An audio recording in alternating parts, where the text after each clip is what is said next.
This is the After Party, live with Kim McAllister. Pick a couch, grab a drink, and settle into the conversation.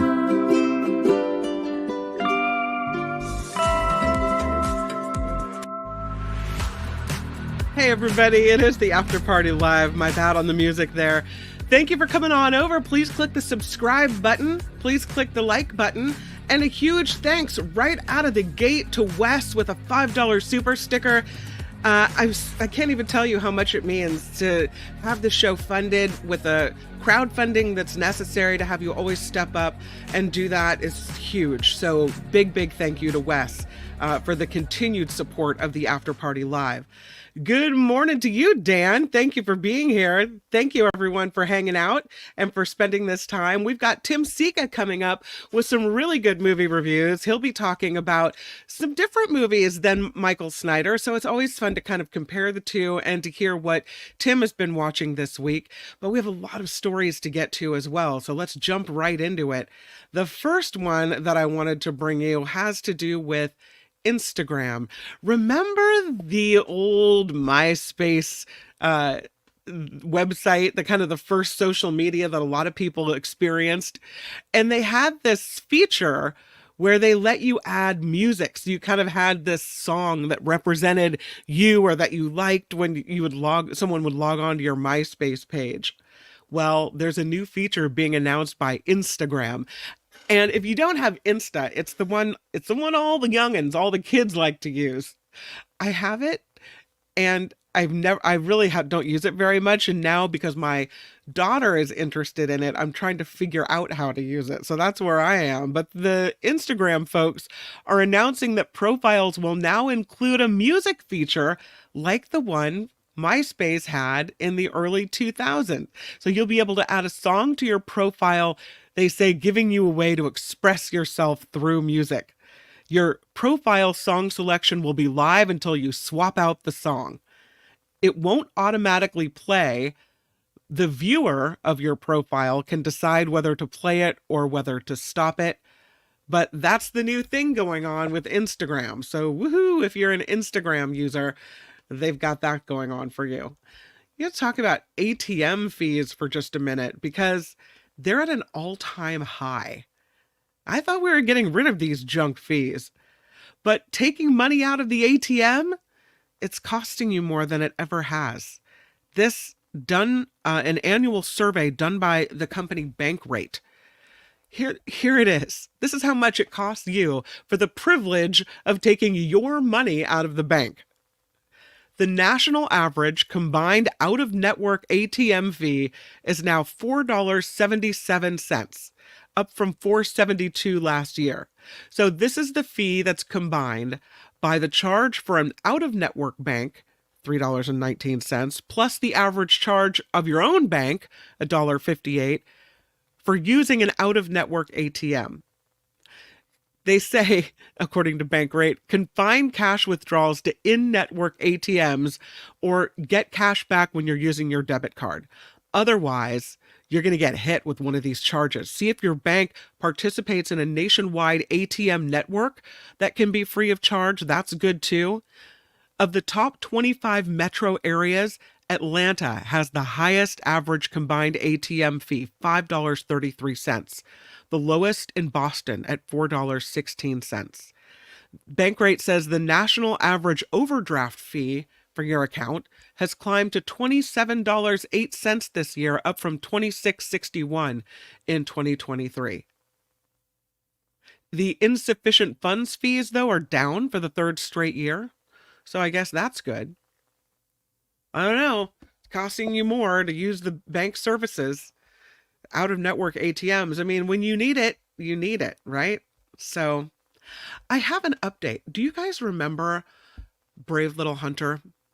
We've been talking about Brave Little Hunter when this orca whale got trapped in an area off of a Canadian island that it was very difficult to get out of, and her mother died here and she didn't leave.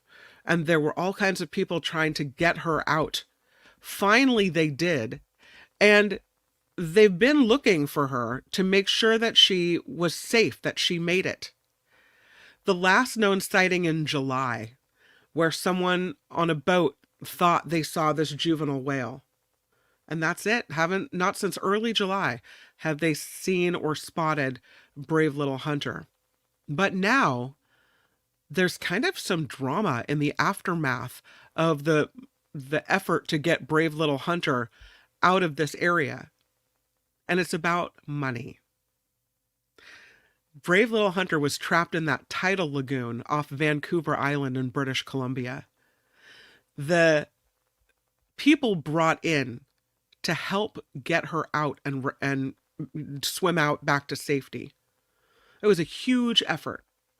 There was a dozen Department of Fisheries employees that got involved, from senior managers to killer whale experts who traveled to the nearby villages, and also the First Nation.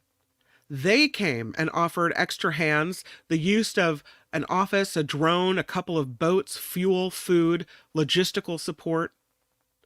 They worked really hard, but most of their attempts failed. They had put together this big plan to put brave little hunter in a sling, remember that? And then transport her out to the ocean. That didn't come to fruition. She finally swam out on her own in April of 2024. So it was a happy story. But now, according to documents obtained by Hakai magazine, the bill has come due. This is a big deal because the First Nation said that they had spent possibly as much as $250,000 on all of this, and they want reimbursement from the governments of British Columbia and Canada for their response contributions. There was a GoFundMe that had sought to raise $500,000 that only raised $44,000. And the Department of Fisheries is saying that the First Nation is requesting more than it spent, that they might be willing to reimburse the First Nation, but they're disputing the funding. So all of this lovely effort to help this animal now ends up in a financial battle. And that is the continuing saga of Brave Little Hunter. Talk about this. It looks kind of cool, doesn't it? They almost look like, I don't know, would you say little gummy bears, maybe? They're waste textiles. That's right. Waste textiles turned into sweets in a fabric candy project. Scraps of fabric recycled into edible treats by a designer who wants people to consider waste as a resource for food.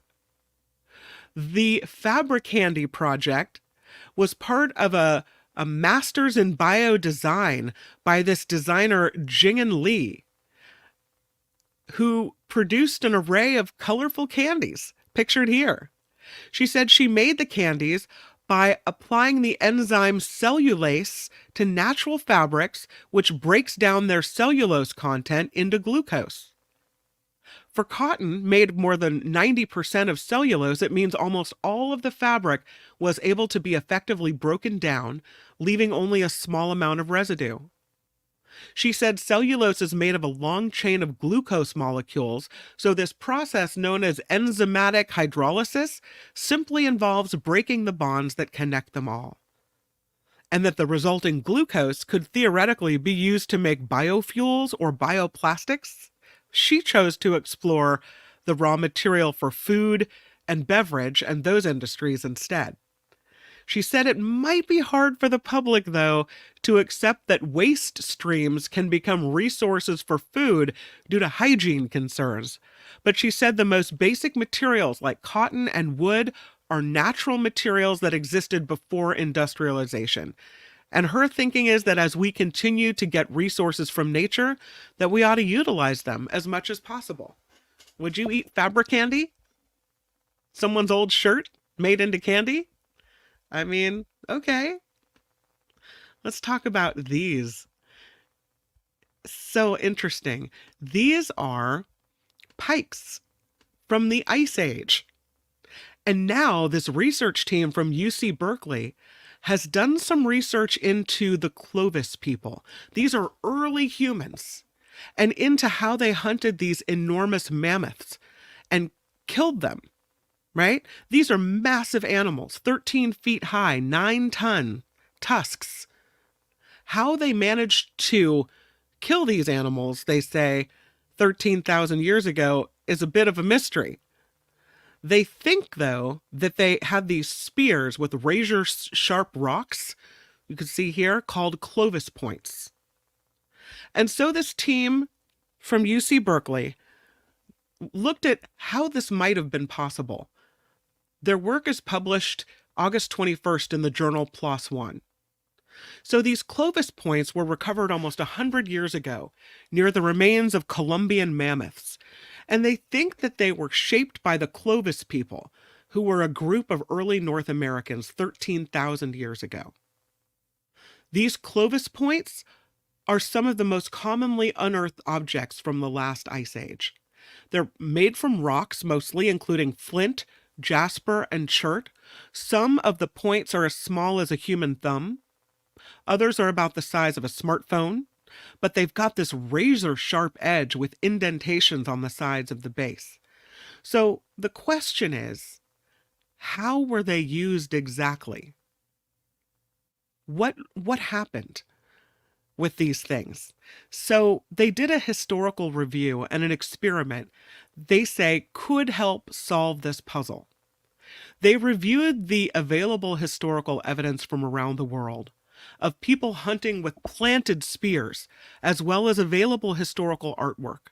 And they did this experimental study of these weapons, focusing on different types of pike hunting techniques. Now, here's part of the study where they're creating these contraptions. They built a test platform that could measure the force that a pointed spear could withstand before the shaft expanded or the point snapped. And they used a braced replica, which you can see there, of a Clovis spear and tested how different spears reached their breaking points. They say it works like the tip of it actually worked like a hollow point bullet, and that it would have been able to inflict serious wounds on mastodons, bison, and saber-toothed cats by planting it in the ground and then impaling their prey. That's what they think. The test was based on previous experiments that fired stone-tipped spears into clay and ballistic gel. The kind of energy they say you can generate with a human arm is nothing like the kind of energy that would be generated by a charging animal. The magnitude is just different. So they think the spears were engineered to do what they're doing to protect the user. They say, and this is interesting, that you have to look beyond the simple artifact. One of the things they said that's key is that they're looking at this as an engineered system that requires multiple kinds of subspecialties within their field and other fields as well. Making strong, resilient, and effective tools was likely a major priority 13,000 years ago. There were limited suitable rocks to work with. They could probably go hundreds of miles without seeing the right kind of straight poles to use for a spear. And they wouldn't want to risk throwing or destroying those tools because they would have been so valuable. So the people that were doing, they say, metal military artifact analysis know about it because this type of thing was used for stopping horses in warfare. But prior to that, it wasn't very well known. So it's interesting that early humans figured it out. Here's another picture of the pikes. How about a happier story now? The lotto of the day. This is a guy in Michigan who, it's another one of these stories, let the clerk pick out the ticket, the winning ticket. This Michigan man asked the store clerk to pick out his scratch-off lottery ticket for him, and it led to a $500,000 prize. How much do you give the clerk then for picking the big winner? This man is 55 years old. He's from Kent County in Michigan, went to the Kent Mini Market on Main Street, bought this instant ticket 1 or 2 times a month, he said, but he doesn't usually play the cash word games. So he's at the store, he's got $10 in his pocket. So he said, I asked the clerk to give me a $10 ticket, and he handed me this luxury cash word ticket.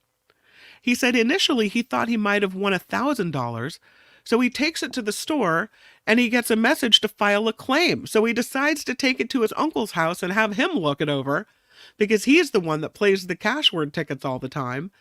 The uncle looked at it and said, you won big. He's going to use the prize money to buy a new house and a new truck. Ah, the prices in Michigan.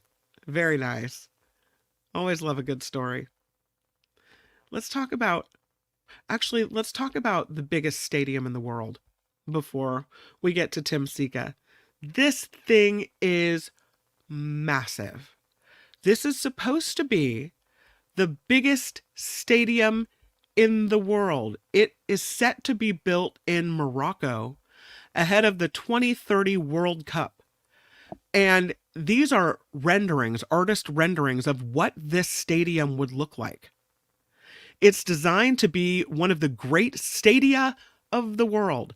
It'll be built in the city of Benzlamain, about 40 kilometers from Casablanca. They plan there to host games in the upcoming 2030 World Cup. They say this will be the world's largest football stadium with a completed capacity of 115,000 people. Here's some other pictures of it. You can see it's surrounded by forests. Really sticks up there. Here's another shot. I mean, it looks kind of cool. It's humongous. Here's a picture of the inside, 115,000 seats. If that's not a COVID outbreak waiting to happen, I don't know what is. But it's really interesting. It'll be called the Grand Stade Hassan II, an iconic landmark for Morocco and for football or soccer itself. The hope is that it becomes one of the greatest places in the world.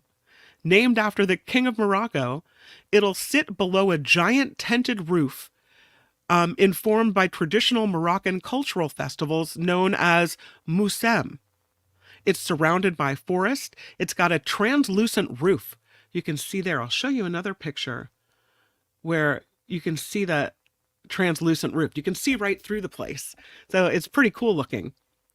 They say that the translucent roof will be made from a unique aluminum lattice lifted at the edges to create a series of monumental entrances that'll house some botanical gardens as well. It's rooted in Moroccan culture with contemporary expressions, from the tent to the gardens to the topography. A very generous space, they say, open to the world and respectful to the nature that it represents. It, they say, is the great tradition of Moroccan hospitality. Here's another shot of it. You can see there are other sports fields on the inside of this place. I mean, absolutely massive. Look at that. So we'll see if they can get that done in time for the 2030 World Cup. I am so excited right now. So excited.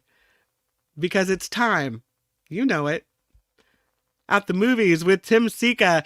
Every Friday, we welcome our movie critic and reviewer extraordinaire, Tim Sika, to the After Party Live. Hi, Tim. Hi, Kim. How are you? Hi. Good. How are you? I'm doing fine. Busy week. Yeah. How was your week?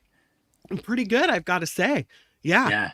That's good. I had back to school night. I had the Democratic National Convention to watch every night. Oh, yeah. I watched it too. Yeah. Oh, yeah. So good. What did you think? Oh, I loved it. I mean, yes. It just made me feel great and it's been long in coming, Yeah, all the speeches, everything.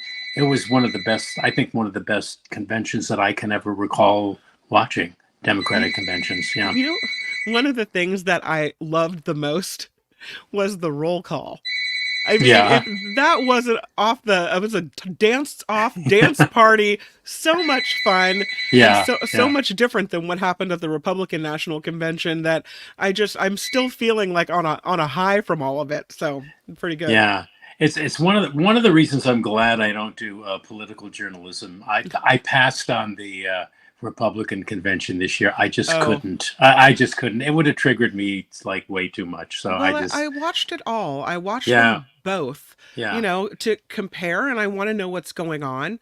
yeah. Try to understand both sides of issues, but I have to say that the DNC had a lot more spirit, and I'll use the word joy because it really was Yeah, true. right. Yeah. It was, yeah, it was off the Yeah. charts in that regard. Yeah, So yeah. what do I you loved it. have? What do you have for Okay. us this week? Yeah, I've got a few movies that are Okay. opening today. The Okay. first one on our list is something called Strange Darling. Mm, This is the first of two movies we're going to talk about this week that, amongst thinking audiences, may divide film goers. We'll yeah. talk about the other one later, Blink Twice, but for now, Strange Darling, which is, to its credit, this is one of those movies that perhaps one of the most of these movies, these kinds of movies, that the least you know about the film going in, the better its effect on you. Okay. Okay. So the least said about the plot, the better. But what this is, pretty much, this is no spoiler because this is in the trailer. This is a serial killer movie. Okay. The story opens with that information on a scroll. We're told that this is going to be about a killer who, over like a 3, 4, 5 year period, started their killing spree in Colorado and moved their way to Oregon. That's all we're being told, right? It's less of a horror film. If it is a horror film at all, it's another one of those heightened horror movies we seem to be getting a lot of these days in movie theaters, movies like Oddity and Cuckoo and others that we've Yeah. talked about. It kind of belongs in that class of quote unquote heightened horror, but it's really at its core a story about a serial killer, but also one that distinguishes itself from all the other serial killer movies certainly I've ever seen in its style, how its director, J.P. Molnar, is the guy that made this. He also co-wrote the script, is telling his story. And the way he does this is by presenting the various chapters of the movie. There are 6 chapters in this movie. He presents them out of sequence. It actually begins with chapter 3, then moves to chapter 5, then goes to chapter 1, then chapter 4, then 2, then ends with 6. So for the viewer, the movie becomes this series of surprises. It keeps you, guessing. The audience members definitely led to be thinking one thing when the truth of what they're seeing is another thing entirely. So it's Oh. immensely clever that way. And the acting is great. It stars Willa Fitzgerald and Kai Gallner, and it's basically a two-hander, but it's shot terrifically by actor Giovanni Ribisi. Who knew that this actor is going to ever shoot a movie? And it's just one surprise after another. It keeps you guessing. And on balance, if serial killer movies are your jam, I would wholeheartedly recommend that you check this out. Mm-hmm. But in the end, I think all that this Strange Darling movie actually is triumph of style over substance. So rather, the movie is all style and no substance. It's unsavory, it's violent, and you go, okay, you put me through this, and why? To entertain me, obviously. But if this is like entertainment, I'm saying no thanks.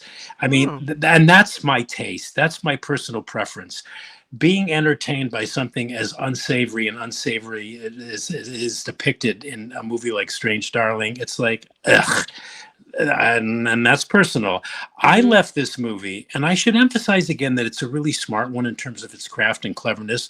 But other than its craft and cleverness, I'm left with not much else. Say, in contrast to, I don't know, a movie like Clockwork Orange, which is deeply disturbing and violent and unsettling, but it leaves you with a lot to think about and analyze and talk about. So you're This saying one, that if you're going to go through the kind of yes, the grit and yeah, put yourself through the yeah, dirtiness, there that there better better be be more to it. right. There Yeah, has to be some type of substance or some reward for you, yeah. some moral message that sticks with you at the end. Exactly. Yeah. Better said that than I could have said. No, Yeah, no. and this one just was disturbing, and it just leaves you with like this feeling of yuck. Mm-hmm. Uh, as a movie that will definitely keep you guessing, as a movie that's violent and smart in the way it's constructed and confident in the way it's telling its story, I recommend it. Horror fans and serial killer fans, you know, I mean, there's probably a lot to groove on here, but I guess what I'm trying to say is that, you know, I personally just didn't like it. I'm glad I Okay. saw it, but it just left me with yuck and not much Oh, else. Even going over it in my head, and you know, I take a lot of notes when I see these movies. I'm looking at my notes. I'm going, well, there's nothing here, and that just kind of confirmed how just I was just left with this feeling of yuck. yeah. It's Okay. getting great notices, this review. The critics are Mm, just, you know, eating it up. I can see why, but I don't know. And I keep saying this, I say this every week with you. Sometimes I just think, well, maybe I'm just seeing too many movies. Maybe if I took a year off and I saw this movie, like this was the first movie I saw, mhm. I might really like not care that it wasn't leaving me with any kind of like message of any kind. But oh, So yeah, this it sounds like this is not a movie for me. But if you like these kind of horror movies and gritty movies, then maybe it's for you. But this kind of thing, it seems like, if I'm guessing because I haven't seen this movie, yeah, is the reason I stopped watching shows like Criminal Minds. Because yeah, at the end of those shows, I just felt yeah. like dirty inside, like It's interesting. gross. It's interesting too because I started watching Criminal Minds, and after about like the first, I think like the second season, I just thought, you know, I don't No. want to put myself through this anymore. And Right. it's fine. That's really not a criticism of the show per se, because I think that's what it's supposed to be doing. But Right. I don't know. I got enough like garbage in my subconscious. You know, I don't need any That's more exactly sometimes. right, because you Yeah, carry it around with you, and I don't yeah, want that in my head. yeah, So yeah. why would I wanna have this in my head? And that seems Right. like a similar kind of situation. Right, right. Well, you Yeah. know, I'm, you know, assigned to watch these things, so you know, I'm doing it for a living. So, You but gotta I do mean, it. yeah, but no, I didn't enjoy it at all. But hey, you Yeah. know, if anything of what I said sounds interesting to people listening, you know, they may want to check it out. Absolutely. Let's go to this one. It's called Between the Temples. Yes, a comedy. We're going to cleanse the palate here for just a second Okay. before we get back into like, you know, a sick world. This is a comedy. It's called Between the Temples, and it's a good one. It's a welcome one too. Good comedies are not always the easiest things to find when you're watching movies. And this one's called Between the Temples. It's about a 40-ish Jewish cantor played by Jason Schwartzman. I didn't even recognize that it was Jason Schwartzman in the movie when I was watching it. I didn't look at the cast or anything ahead of time, and I went, "This guy looks kind of familiar," but he's gained a lot of weight for this part. Anyway, he's a Is cantor, a and he's having a is a cantor like a preacher or a deacon? yeah, a cantor is like a rabbi. Oh, You know, okay. they preside over the you know, the Sabbath ritual in Yeah. temple, right? And anyway, he's having this crisis of faith. He's still in deep grief because his wife recently died, and he's just stuck there. And he literally loses his voice, literally. And cantors need their voices, obviously, to perform their duties because they do a lot of chanting, you know, Mhm. during the service, and a lot of Hebrew prayers and stuff are sung. So he's really stuck. Anyway, he further finds his world kind of upended when his grade school music teacher, you know, she's her head's upside down there. That's perfect. That's a perfect image for that. Anyway, she comes up to him, re-enters his life, and she wants, as an adult of 70 something, she wants to be a student of his, to have a bat mitzvah, which for Okay. a number of reasons she was never able to have as a young girl. So, and apparently, you know, these bat mitzvahs and bar mitzvahs too for elderly people, they're doing the Jewish community is doing more of these. I don't know. That's another conversation. But anyway, so it's a story about the relationship between these two people of widely divergent ages. It kind of explores the complexities of belief, religious belief, and the Jewish faith, and the connection between these two unlikely people. It's also very quirky. It's very ethnic. It's very culturally specific. It's very Jewish. Yeah. And I was talking about style earlier with reference to Strange Darling. This movie, Between the Temples, is an example of style, and using a style that it's very obvious, it's very stylistic, okay, but the style illuminates and informs the content rather than like what Strange Darling did, which to me was just style for style's sake, style tending to overshadow what could be interpreted as a lack of content. First of all, this is a funny film. It's a comedy. You laugh. Well, I laughed, but one of the reasons it was so funny, and what I loved most about the film, I love when movies do this, when they can combine style and substance. I mean, it was funny because it poked fun at the Jewish religion and culture and the Jewish mother. They really satirized the Jewish mother by making the Jason Schwartzman's character's mother. He's got two mothers. He has lesbian mothers. So that's particularly funny. But anyway, but the style of this is very janky. It's kind of Shaggy Dog, visually kind of manic, but it also is sparkly at the same time. It's got these weird editing rhythms, but those rhythms and that style become a visual or a pictorial representation of the order of the characters' minds and what they're thinking and saying and what they were confused about and stuck in. In other words, the style always supported and underscored and amplified and illuminated the narrative. So this movie, Between the Temples, like Strange Darling, this too is a very stylish movie, but the style here never overtakes or becomes a substitution for the story. Usually when a film is this stylish, it tends to be, like it was in Strange Darling, more about style than substance. But in Between the Temples, that style worked hand in hand with a story that had a lot to say and a lot that was going on in the background. Anyway, very funny film. It may not be to everyone's tastes. You know, comedy seldom are. I found it hysterical. And when a comedy makes you laugh, I mean, that's the bottom line, right? Mm-hmm. But in addition to this one is very human. I think anybody can relate to just what this character is going through in terms of loss and the loss of his longtime wife, and the humor in that. Even though it's sad, there's still a lot of humor to be found in that. Yeah. But the characters are richly written. The performances are awards worthy. Carol Kane is terrific in this. So is Jason. And the direction by Nate Silver is top notch in all departments. So I can't think of a negative thing to say about this movie, Between the Temples. And it's funny. And it's funny. I like a funny movie. Next one is called Blink Twice. Yeah, okay, Blink Twice. This is another troublesome movie for a number of reasons. Oh, God. It's also a dark and unsavory one. It's a drama. It probably didn't help, Kim, that I saw this at the same screening where I saw Strange Darling. It was Strange Darling, followed by a short break, followed by this one, Blink Twice.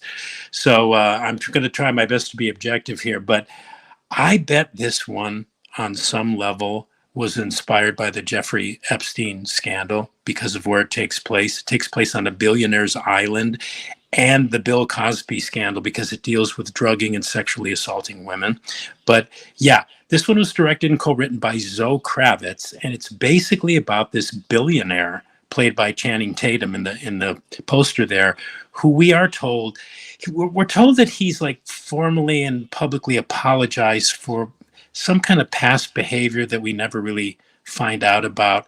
But because of his philanthropy, he's kind of managed to more or less reform his public reputation. But he also still brings women to this island, this secluded island, where he wines and dines them, gives them gifts, etc., etc. But of course, something darker is afoot. We kind of know that right away.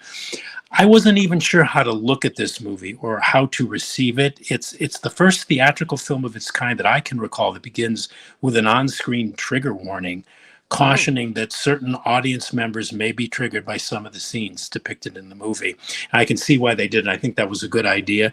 Screenplay-wise, the deck is like stacked. And by that, I mean, we, the audience members, are being deliberately set up for what we're about to see and experience, because these women, you wonder why would these women who are meeting this rich guy for the first time at this like high-end cocktail party go away with him to his island so easily? Why are they so willing? Why are they so willing once they get there to give up their cell phones? Why are they so willing to do drugs when they're there? And why are they so willing to do whatever they're told?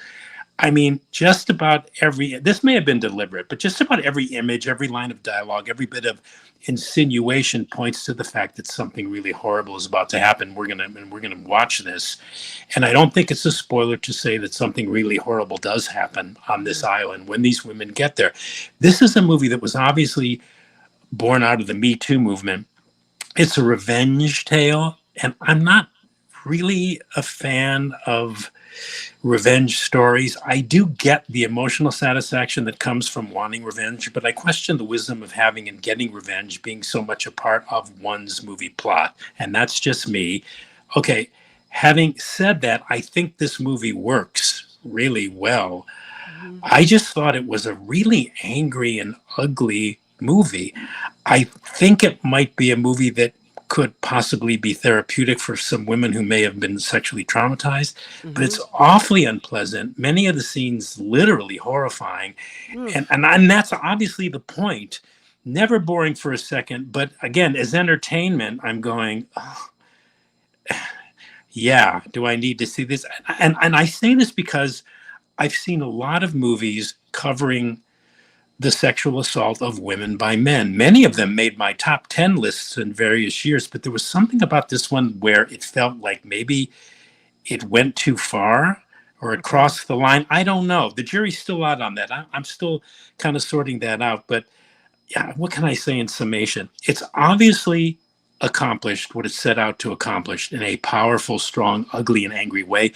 But as a movie, it made Promising Young Woman, that Oscar-winning drama about a woman haunted by sexual trauma. It made Promising Young Woman seem like a Disney movie in comparison. Oh, okay. That's how strong and nasty and angry and unsavory this movie was. But so I'm kind of recommending it, but maybe if I hadn't seen it right after I had seen the other one, the Strange Darling. Oh no!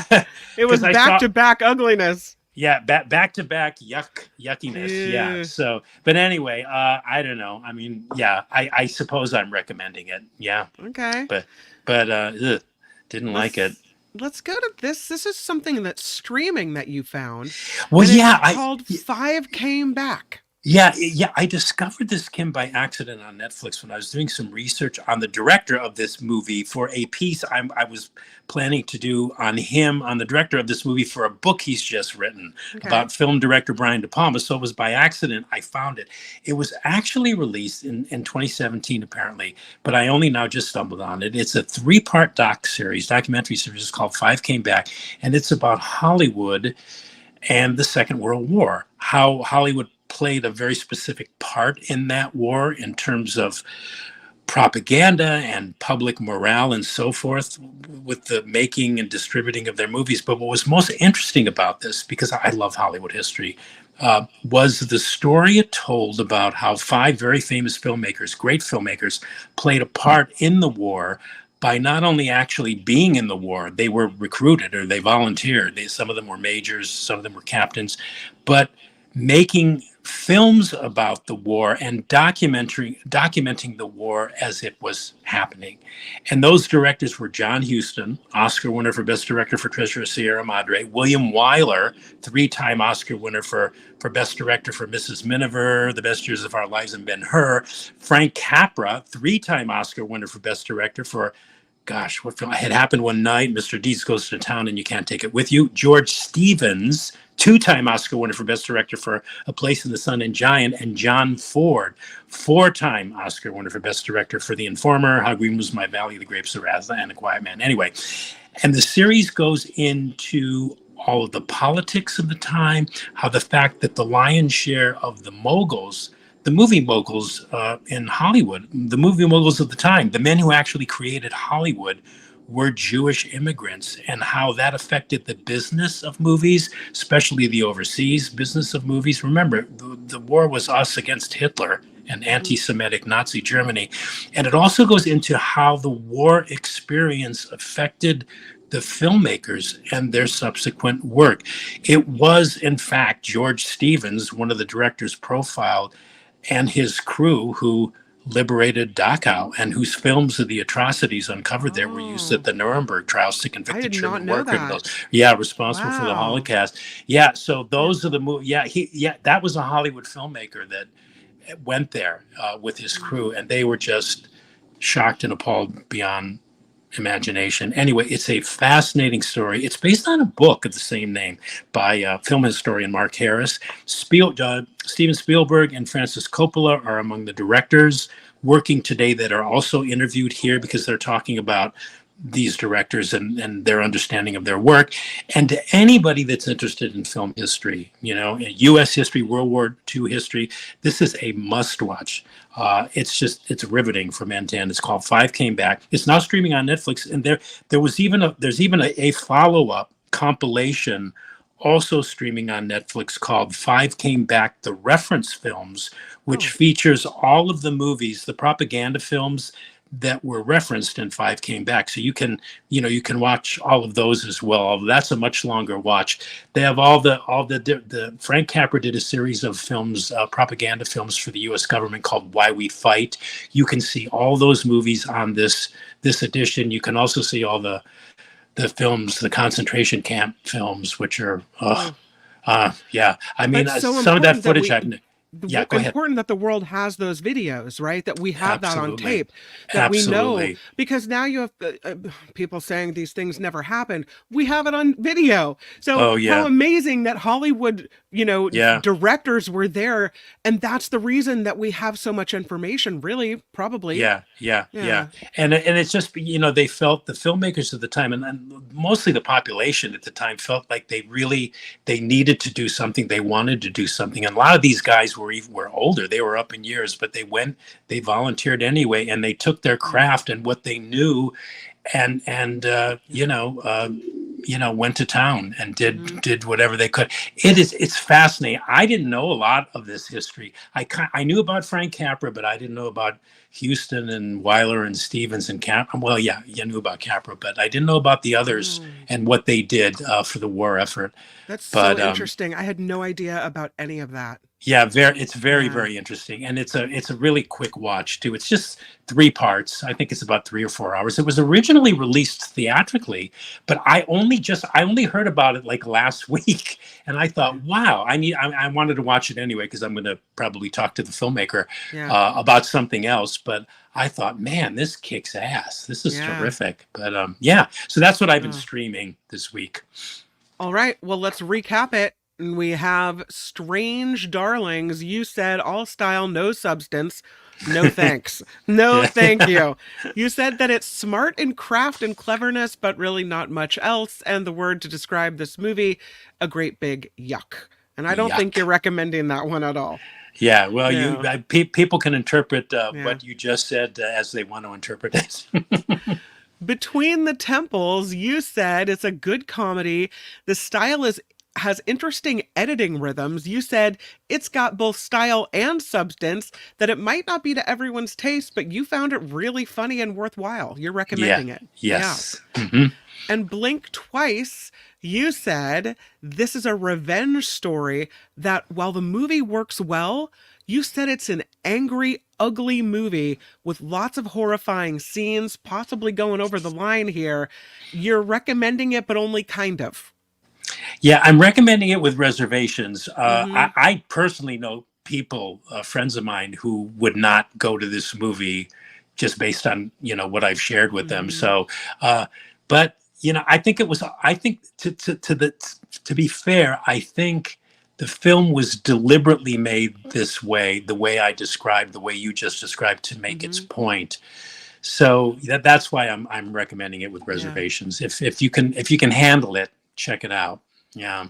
And lastly, Five Came Back, this 3-part docu-series on Netflix that was put out in 2017, but we just found it.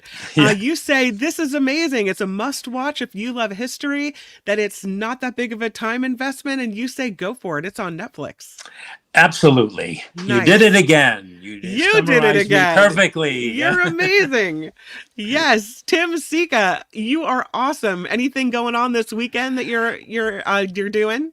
I no, I may attend a film festival in San Francisco. It all Okay. depends. I mean, those things are they're really time sucks. Sure. I don't know. It depends, but I'm going to try to do a little bit of chilling this weekend because Okay. it was a busy week. How about you? I like it. Lots of kids stuff going on over here, so Kid that's stuff. the Yeah, way yeah. it I've is. been seeing Yeah. some of your posts. Yeah, yeah. Yeah. Tim Sika at the movies. We always appreciate you stopping by. We'll see you next Friday. Okay, Kim. Have a good weekend. Talk to you next Bye. week. Bye. At the movies with Tim Sika, everyone. Always love having him on the show.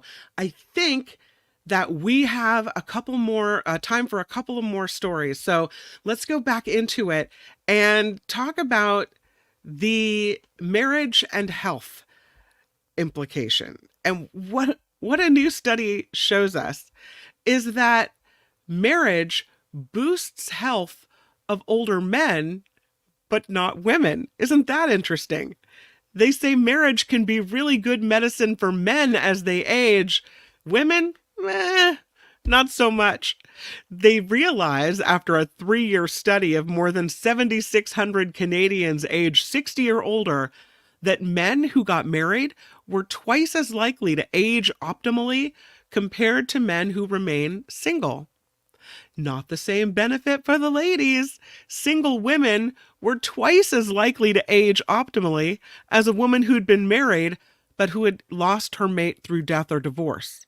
So, what they think is this shows that gaining a spouse helps men, especially as women take an active role in monitoring their health. It may be, they say, that married people encourage each other to adopt or maintain positive health behaviors, quit smoking, exercising, this type of thing, according to the study authors from the University of Toronto. They say all the participants started in good health.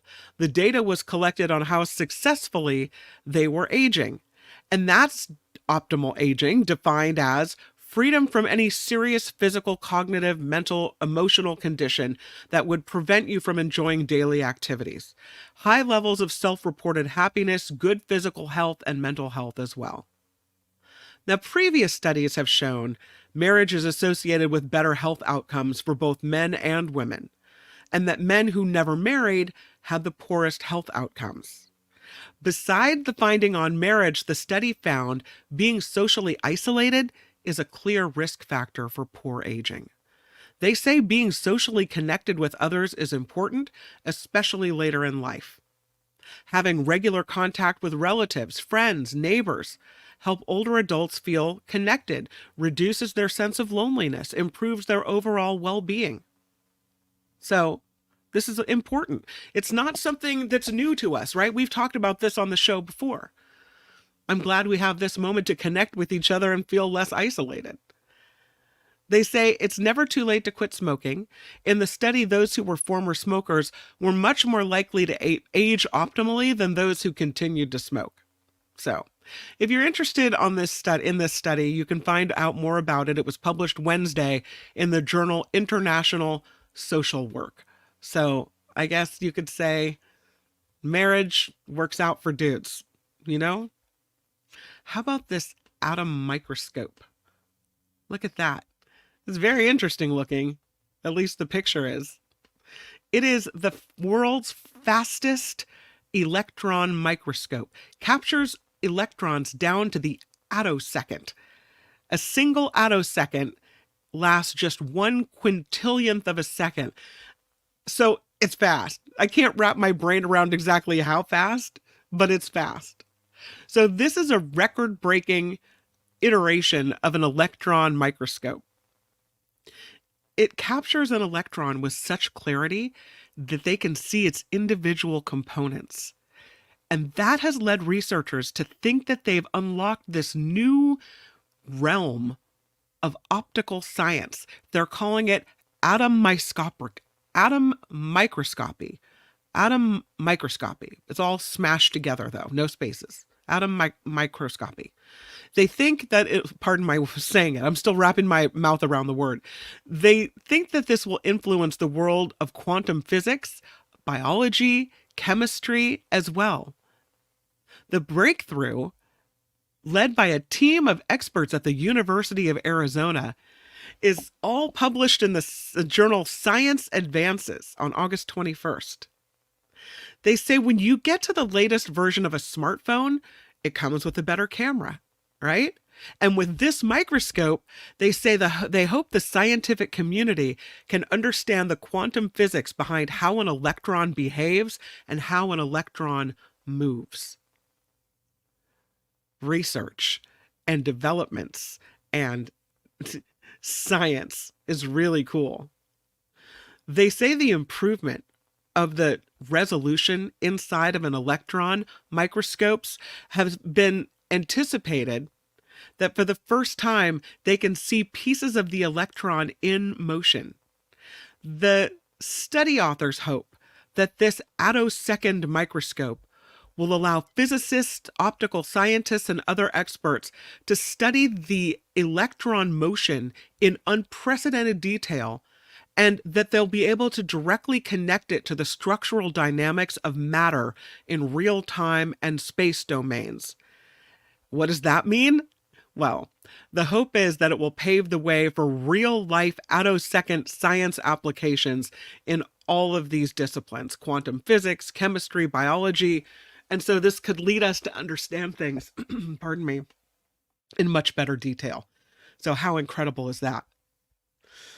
I wanted to do the story that Lori sent in that I just found really lovely. And I know we're all about talking about the positive, and this, I think, is incredibly positive. This is a story about redwood trees. And Lori, thank you so much for sending in this. I'm going to call it exciting news. I think this is really cool. This is a story about saving the redwoods here in Sonoma County, which is where I reside. And it's really delightful for me to show you this picture of the redwoods and to tell you that the redwood trees and the most famous redwood tree in Sonoma County will now be protected forever, because a 394-acre tract of land, which runs right along the Russian River here in Sonoma County, it's home to a rare old-growth coast redwood, will be forever protected from development.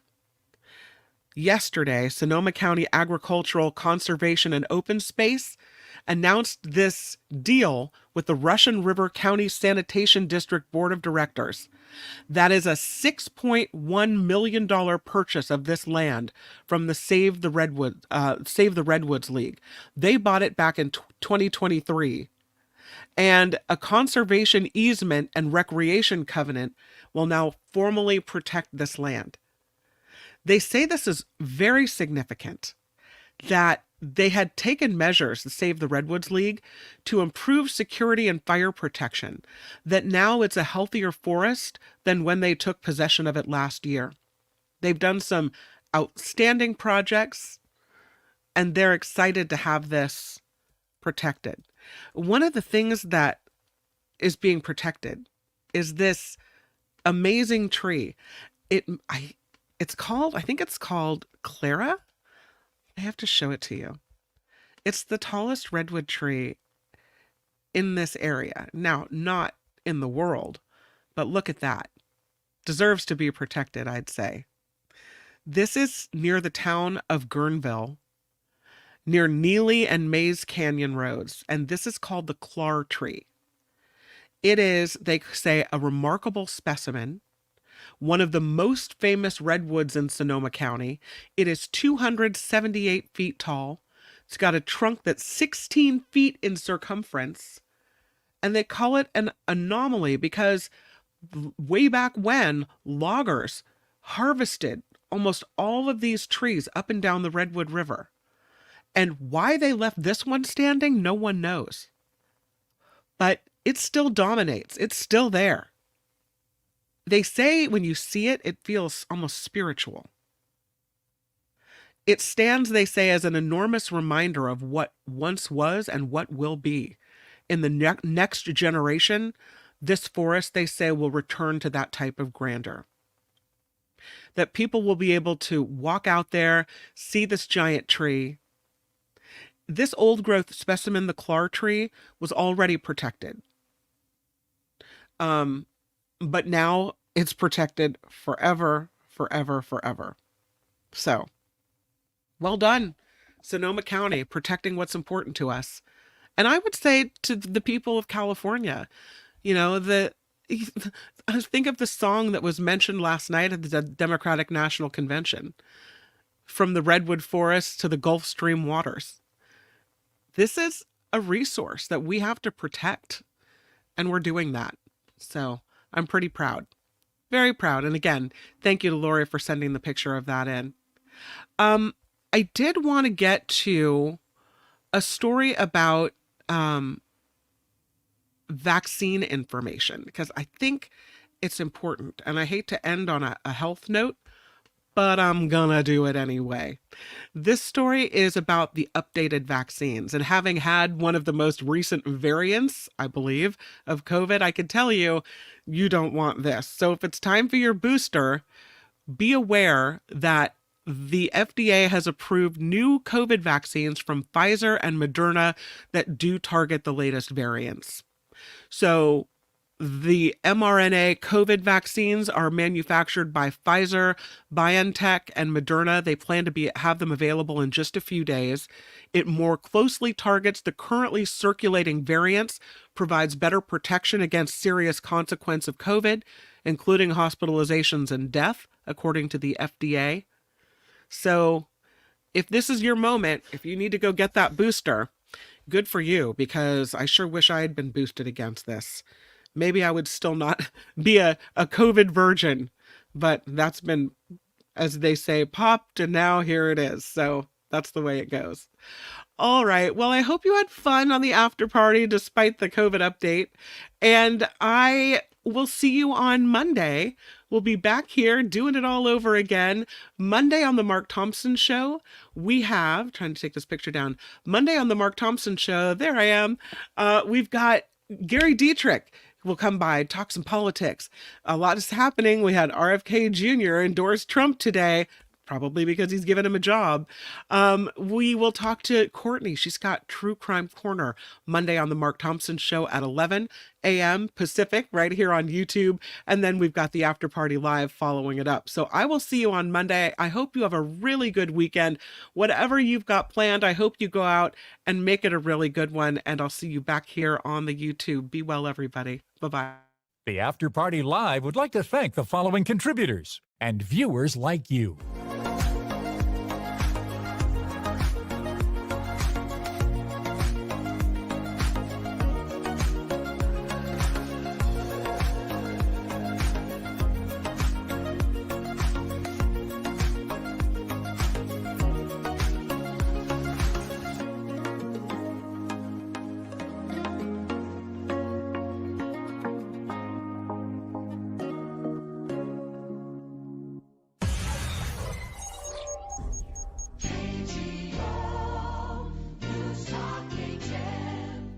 For the $5 super sticker. Yay!